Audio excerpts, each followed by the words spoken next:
Good evening. My name is Barkha Dutt, and you're watching The Mojo Story, our independent digital platform that picks up a key issue of the day and holds not a debate, but an in-depth conversation around it.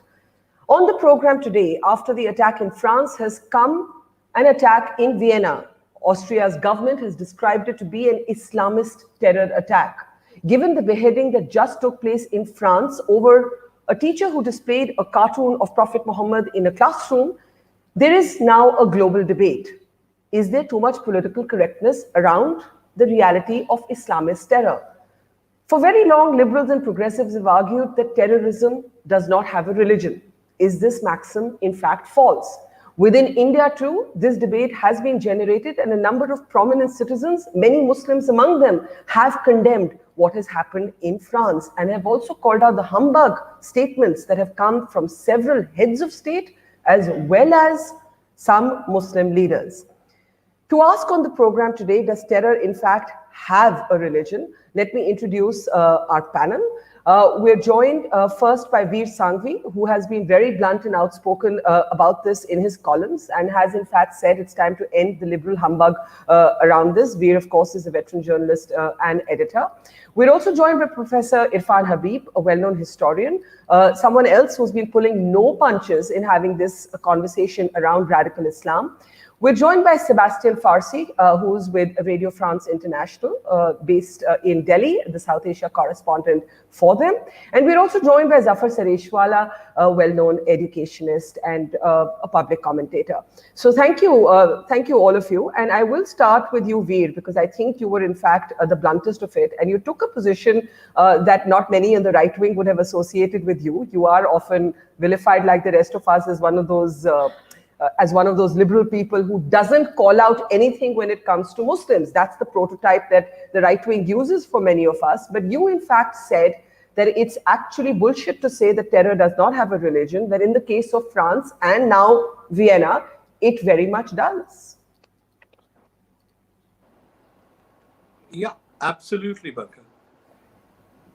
I believe, for what it's worth, that we make a huge mistake when we say terror has no religion, because throughout history, religion and violence have been linked, whether it's the Crusades, whether it's more recent jihads, whether it's other kinds of violence. When we talk about a communal riot, we don't say the rioters had no religion. When we talk about, say, the destruction of the Babri Masjid, we don't say the people who destroyed the Babri Masjid had no religion. So when you're talking about religious violence, and let's accept that such a thing exists, there's no harm done in identifying the religion that people claim to be supporting or claim to be acting in the name of. You can say, and I think that's valid, that the kind of Islam, the version of Islam that jihadists are propagating is not real Islam.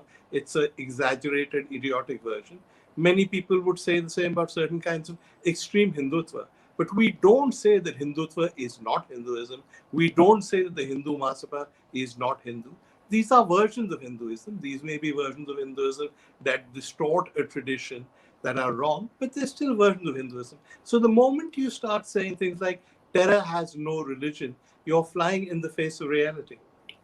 So why do you think so many liberals and progressives are uncomfortable with this idea? I think most people believe that it will be a stick to beat up ordinary Muslims with. And I think that is where the discomfort comes from. But you've actually made the point that, for example, especially in India, when prominent citizens spoke up against what's happening in France, among them were many prominent Muslims.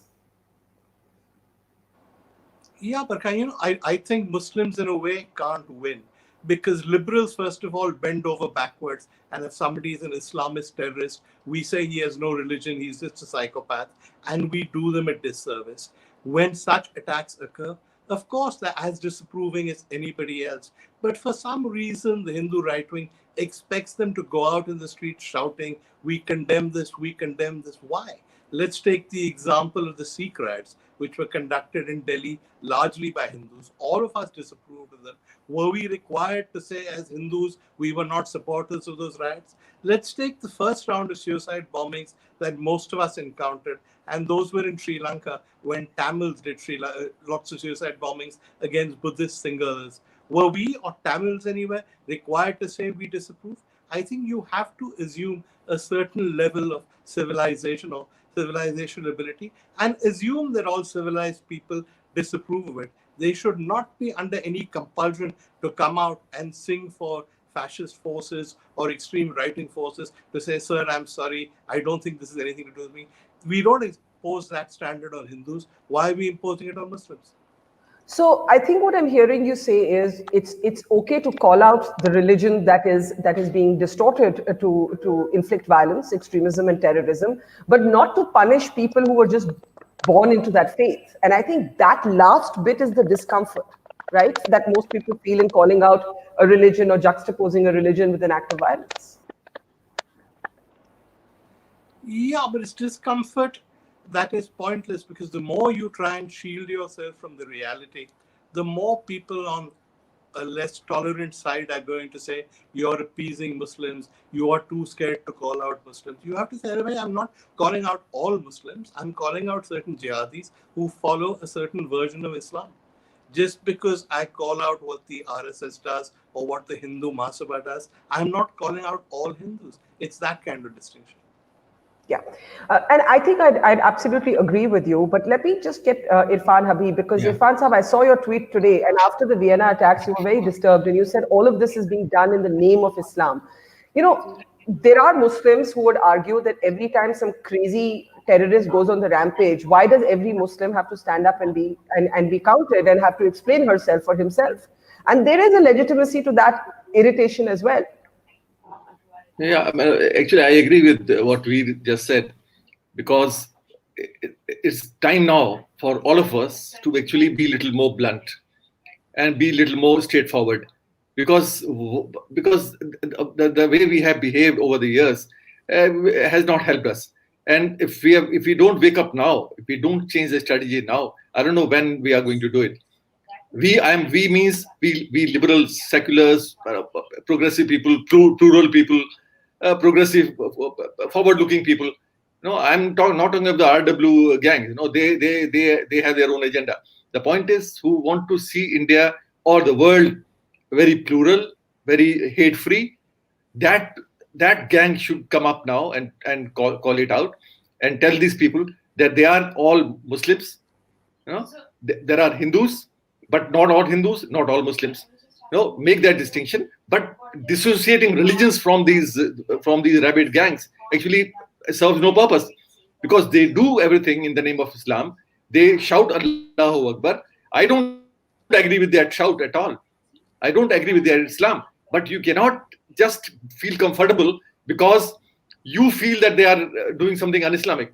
But they actually are doing in the name of Islam. So the point is, you have to call them out. You have to make a distinction between them and you, and just don't say that they are actually not Muslims.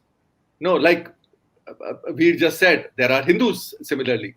No, so the point is, one has to really wake up, make a distinction, but make a very, very strong point. Because, and I say it very often, that Muslims have actually slept over all these changes which have been taking place over the last 200 years, particularly after Abdul Wahhab's emergence in Saudi Arabia. Since then, a certain brand of Islam has been exported from the Saudi land. It has taken over large parts of South Asia. It has taken over large parts of other Muslim world. Now, we have seen that happening. Not that many of us had any option. But the point is, we have seen that happening. The West has collaborated with the Saudis in propagating their brand of Islam. They have used money to take over the mosques all over India. I can say a large number of them in even villages, small places. They actually propagate a certain brand of Islam. I don't say that they actually call for jihad all the time or violence all the time, but they propagate a certain brand of Islam which is in close conformity with the brand of Islam which Abdul Wahhab stood for. And that is our bane. That is our main problem of Muslims in India and the world. That we have to live up to, live and see that sort of Islam taking over. Yeah.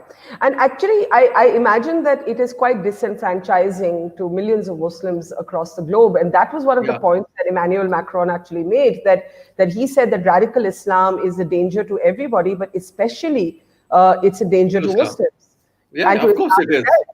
And I think that's the point to make, that you don't become a bigot or a hate monger if you call out religious orthodoxy where you see it. And it's probably too PC to pretend that, and I think that's the point that we made, that religion has nothing to do with it. Zafar, Sareshwala, but we need to push the boundaries of this conversation. The fact of the matter is that in France, the beheading took place because a cartoon of the Prophet was shown.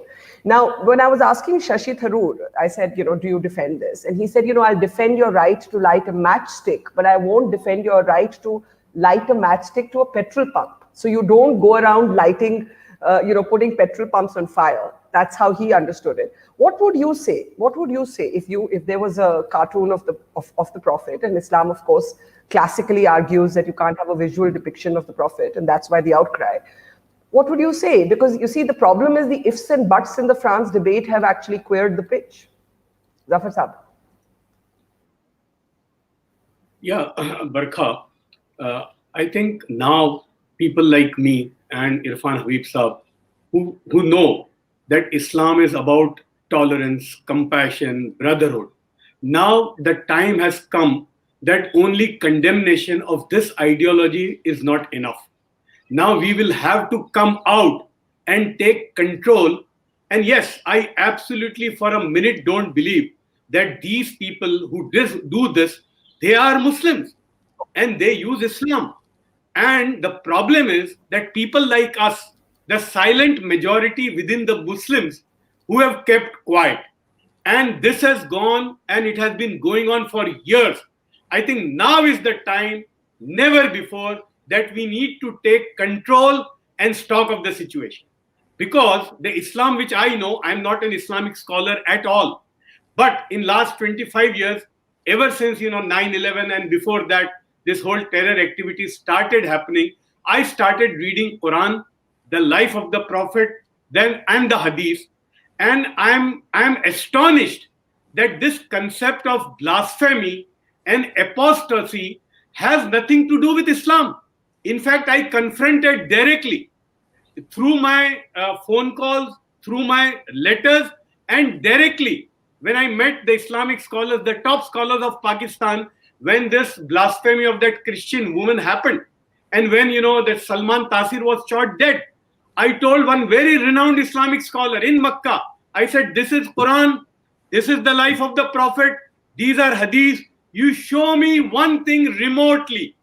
Because I gave him 17 instances where Prophet was accused. Sorry to interrupt. The verses of Quran were burned.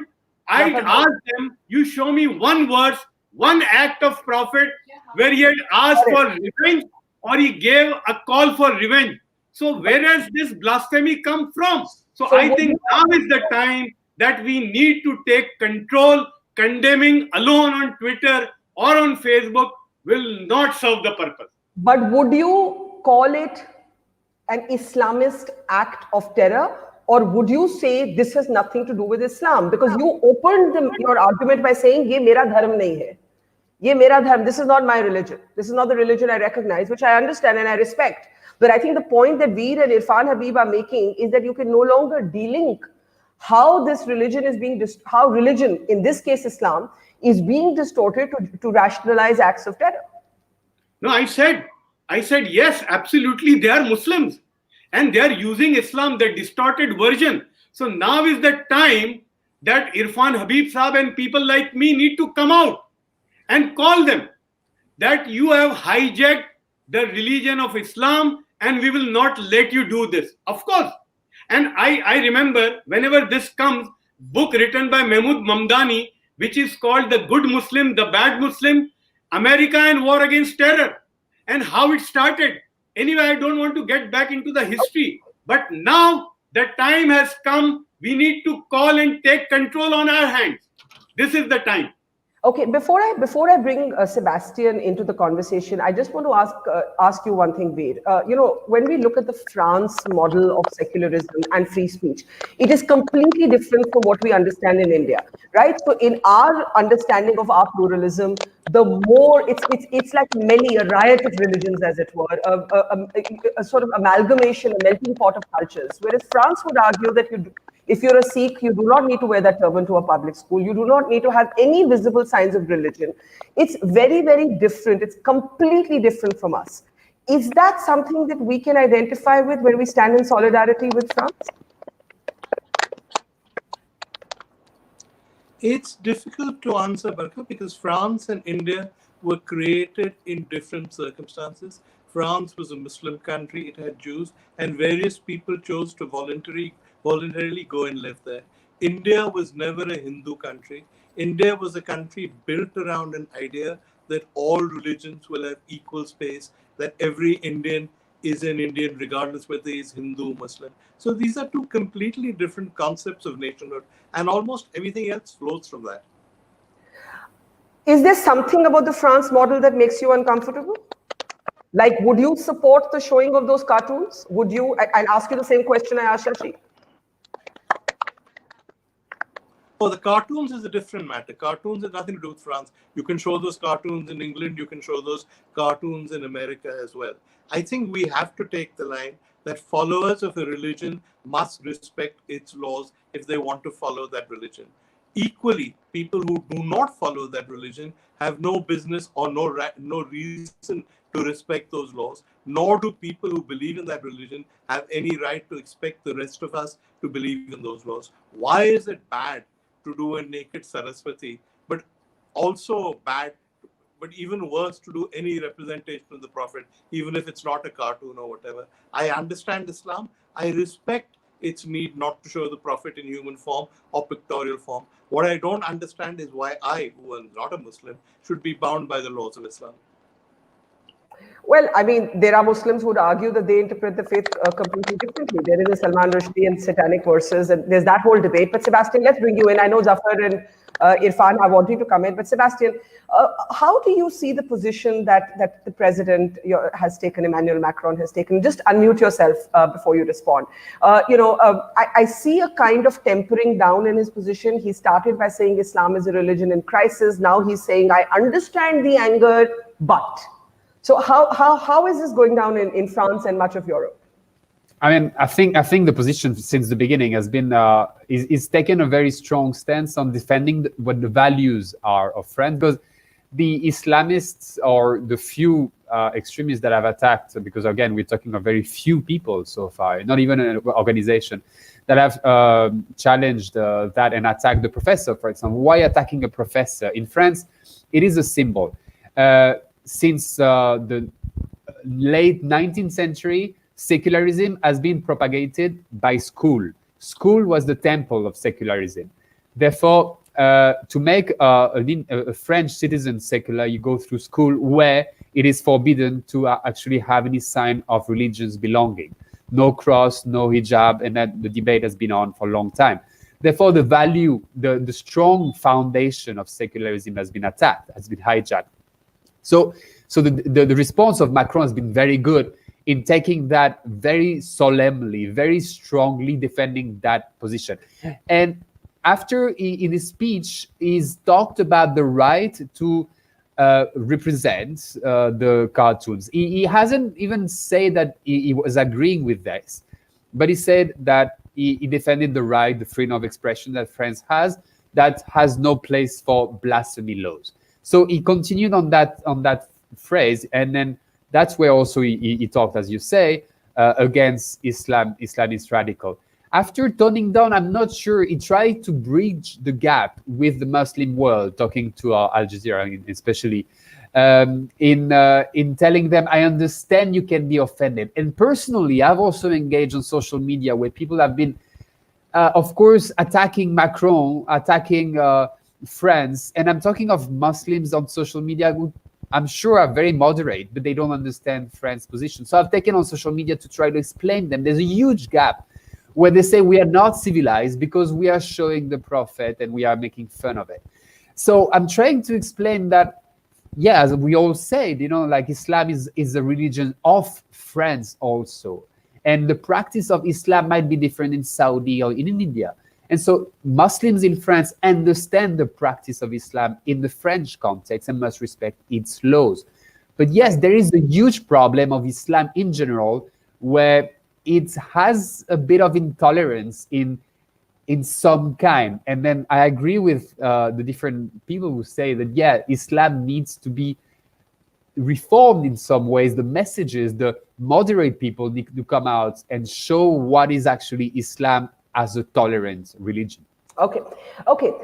Thank you for that. I think that raises all kinds of questions for us to discuss. And I'll go to you, Irfan Habib, first, because the question quite simply is, does Islam need to be reformed, or does it need to be reclaimed? Because they're two completely different descriptions, right? So it's about, has someone misappropriated your faith?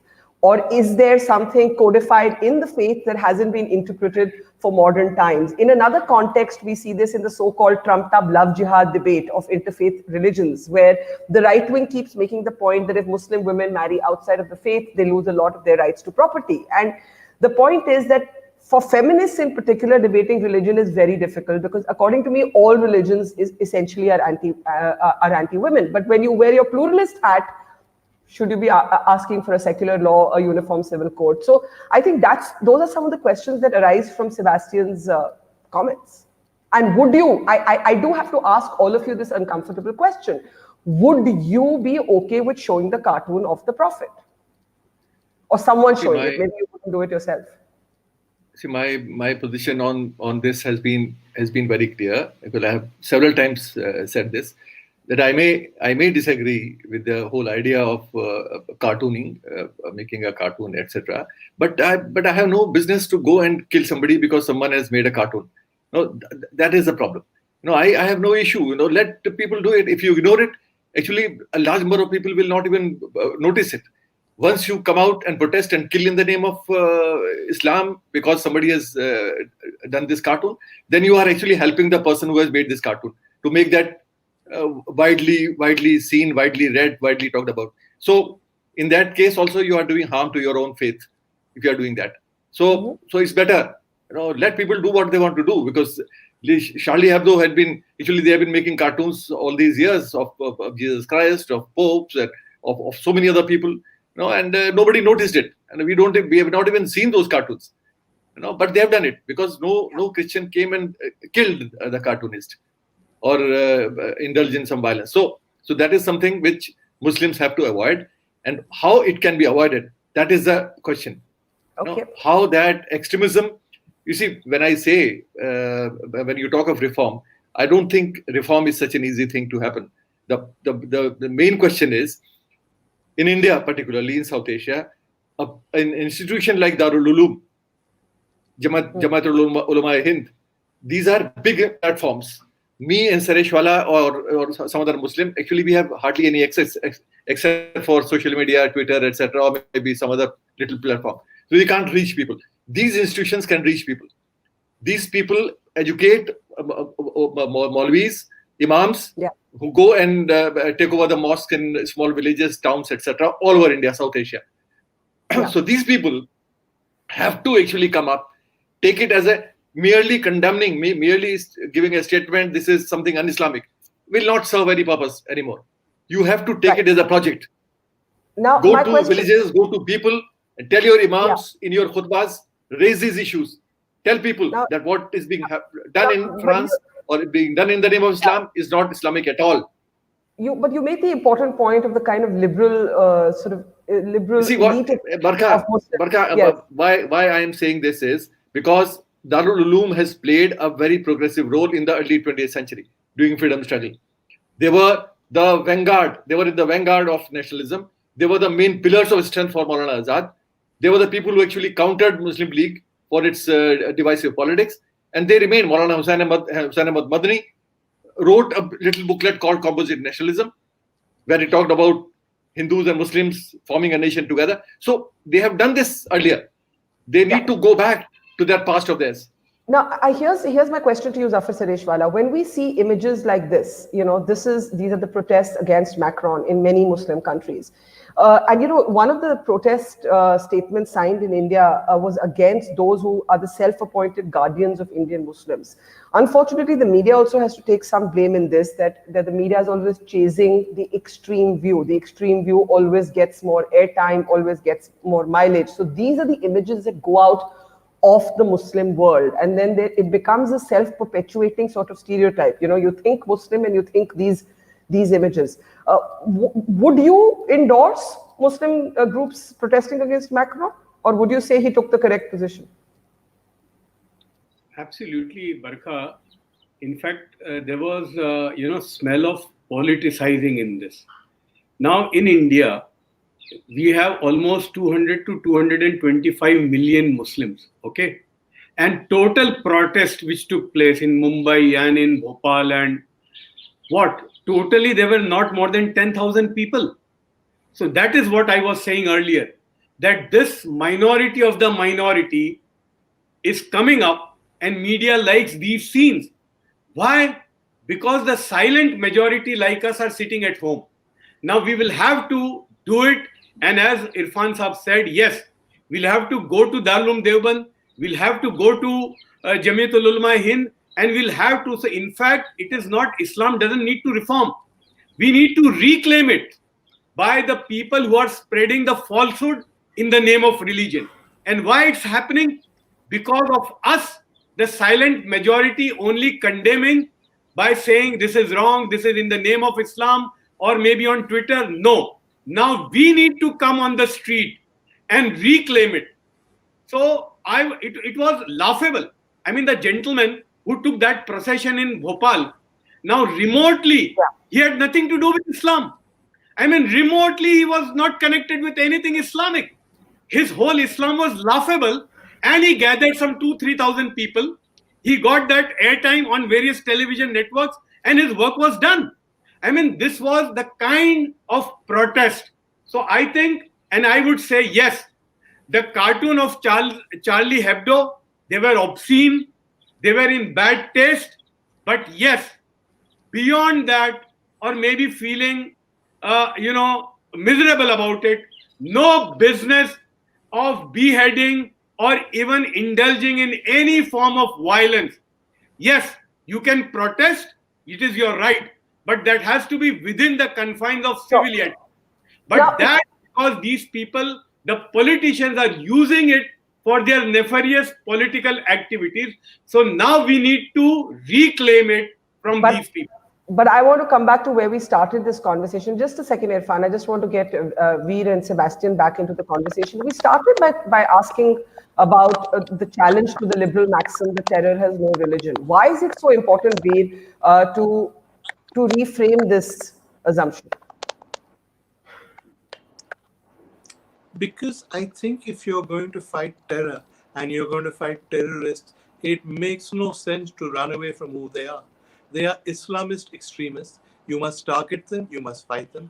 As Irfan Saab has said, there are institutions in Islam that can help reform Islam, can help isolate these Islamist elements. We must appeal to them. If you're going to make a generalized statement saying terror has no religion, then how are you going to fight them? How are you going to reach out to them? But are you saying that there is a crisis in Islam that is different from the crisis in other religions at other points in history? Because that is where you kind of go back to the Samuel Huntington Clash of Civilizations kind of view of the world. And that is where there's a lot of pushback from progressives who will say that Muslims, more than other faiths, or ordinary Muslims more than other people of other faiths, are asked each time to stand up and take a position against those who distort their religion. Yeah, but I don't know enough about Islam to tell you whether it's going through a crisis, at what stage it is. I'm familiar with the Samuel Huntington view. I'm familiar with the view that Islam is a young religion, and in terms of its evolution, it's roughly where Christianity was during the Crusades. So we have to make allowances for that. Now, whether any of this is true, I am not qualified to answer. As far as I'm concerned, Islam is like any other religion. All religions go through terrible phases. Islam may well be going through a bad phase now. I think the Sikhs in the 1980s went through a bad phase, but none of this is temporary. None of this is permanent. All of this can be attended to. All of this is temporary. But for God's sake, identify it, call it what it is. Okay, last comments, Sebastian. How is the sort of public sentiment on the ground? Because, for example, in other countries, including our own, there's a very polarized conversation that takes place around these subjects. Liberals and progressives have one view, the right wing has another view. How do you see this in terms of public sentiment? It is very dangerous. We are 18 months before the presidential elections, and we have to remember that the last elections, the far right, Le Pen's party, and Le Pen's daughter herself actually went second, almost equal at the first round of the election. And she's defending a very extreme right, anti-Muslim agenda, and she gathered almost 20%, 18% of the votes when Macron gathered 20 something. So we have already a ground for extremism. This might just increase it. And that's why Macron's position to unify, and then that's been his word every time since Samuel Paty's murder, to unify, not to let them pass. He keeps on saying we won't let them pass. Pass, that means we won't let them divide us. So yes, there is a place for division. People are scared. People are not understanding. And to rebound on what Vito was saying is that we need to call religion a religion. But the problem with France is that for 100 years, we have separated so well religion from politics that the politicians themselves don't engage with religion. The secularism is so deeply rooted that politics has no religion and no business into it. So, and that's been the crisis for the last 20, 30 years. Catholicism was on its own thing, dying on its own death, but Islam was rising. But there was no representation for Islam in France. Therefore, we had to start gathering leaders to represent and control what was Islam in France and stop being influenced by the Islam of Turkey, Saudi, which what the government is doing now. So trying to cut ties with all these NGOs and leaders and imam who are influencing. So that's the huge job for France. Okay, I'm at the closing, but I can give anybody who wants to jump in with a 20-seconder. Irfan, Habib, go ahead. Yeah, Zafar, Sareshwala, give me a second. Irfan sir, please go ahead. I'll just unmute you. Yeah, go ahead. I just wanted to go back in history a little bit and tell Muslims today to learn something from Maulana Abul Kalam Azad, who was a Islamic scholar and a great nationalist leader. No, in 1926-27, there was a huge crisis in India when a book came out called Rangila Rasool in 1926-27 from Lahore. There were riots all over Punjab. There were riots in UP. And I just want to read what Maulana Azad said. Maulana Azad said that I feel disgusted at the book, the way it has been written, but I'm angrier at the reaction of the Muslims. Muslims have no business to go and kill in the name of Islam. He has written a book. They have no right to go and indulge in rioting in the streets. So this was a very balanced sort of response. And I don't think the Muslims today know Islam better than Maulana Azad. No? So they need to learn something from what their scholars have left behind as a legacy. Unfortunately, most of us don't even care to read. That might be the root of many of our sort of crises today. Zafar, Sareshwala, I do have to close very quickly. Just quick closing remark. See, yes, I have been already doing it. I'm talking to our people in the mosque because I'm connected with Tabligh Jamaat and Darul Deoband also and Islamic scholars. I have been telling, okay, Charles Hebdo has done something, okay, but this is not the type of reaction which Islam says. In killing or even the kind of demonstration which had happened, this is not the way to respond. The response is hate should be with love.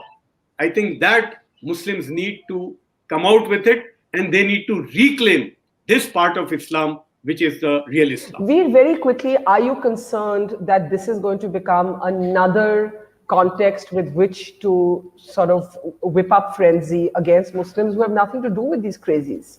Their religion, yes, and they have to, you know, they have to stand up and be counted, is the point you're making. But we cannot also ignore that there is deep prejudice that many millions of Muslims face for no reason at all.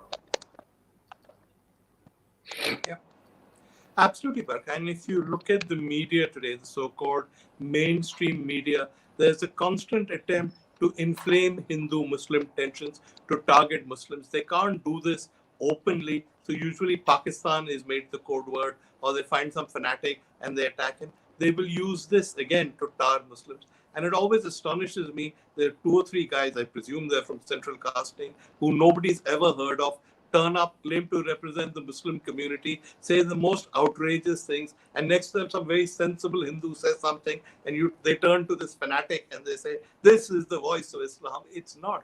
The truth is, Islamists are different. Ordinary Muslims are no different from you and me, and it's time the media realize that as well. And I think the media also needs to reflect on how, you know, whether our job is to further those divides or bridge them. Thank you. This has been a very fascinating conversation. And I think it's important for progressives in particular, for people who consider themselves pluralists, to call out orthodoxy. Because if you don't, you're actually only emboldening orthodoxies across faiths. So thank you. I think, Veer, you started that conversation for us with that column. Sebastian, Veer, Zafar, Sareshwala, Irfan, Habib, and to our audience for watching. We had a whole bunch of comments on our live stream. I tried to pick up as many as we could, but the conversation is uploaded on the Mojo Story platform. If you missed it live, you can watch it at any time. Thank you very much, and we'll see you tomorrow. Thank you. Bye-bye.